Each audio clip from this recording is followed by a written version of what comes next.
নবাব সিরাজউদ্দৌলা মাত্র 23 বছর বয়সে নবাব হয়েছিলেন পুরো বাংলার। এক তরুণ, রক্তে আগুন আর চোখে ছিল স্বপ্ন একটি স্বাধীন বাংলার।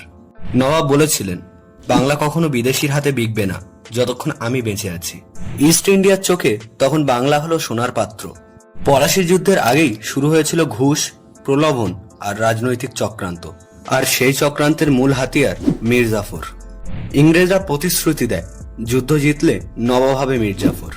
আর তার ফলেই জন্ম নেয় ইতিহাসের সবচেয়ে লজ্জাজনক চুক্তি। 23 জুন 1757, আকাশে কালো মেঘ, বৃষ্টি পড়ছে।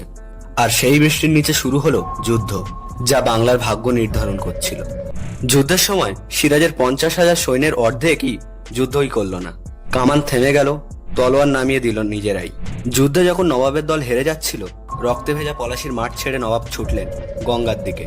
রাজবাড়ি, সৈন্য, মুকুট সব হারিয়ে তিনি তখন কেবল একজন সাধারণ মানুষ, যে শুধু বাঁচতে চায়। গঙ্গার ঢেউয়ে তখন শুধু একটাই শব্দ, পরাজয়ের নয়, প্রতারণার। রাত গভীর হলো, চাঁদের আলোয় নদীর জল ঝলমল করছে। নবাব তার কয়েকজন বিশ্বস্ত অনুচর নিয়ে চুপচাপ বসে আছেন নৌকার এক কোণে।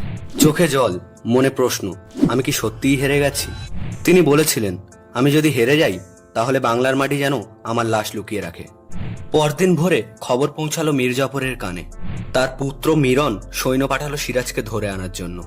1 জুলাই ভোরে তাকে মুর্শিদাবাদের কাছে বন্দী করা হয়, একটি ছায়াময় ঘরে। মিরনের আদেশে শেষ নিঃশ্বাস ফেলেন বাংলার শেষ স্বাধীন নবাব। বাংলার মাটিতে নেমে এলো এক অদ্ভুত নীরবতা। জনগণ তখনও জানতো না তাদের নবাব আর নেই। মীর জাফর সিংহাসনে, কিন্তু রাজপ্রাসাদে ছড়িয়ে পড়েছিল ভয়ের ছায়া। বাংলার সূর্য অস্ত গেল 1757 সালের সেই রাতেই। আর ওই নবাবের রক্তেই লেখা হলো ভারতবর্ষের দীর্ঘ 200 বছর ব্রিটিশ শাসনের সূচনা। নবাব সিরাজউদ্দৌলা হয়তো মারা গেছেন, কিন্তু তার রক্ত আজও বইছে আমাদের শিরায়।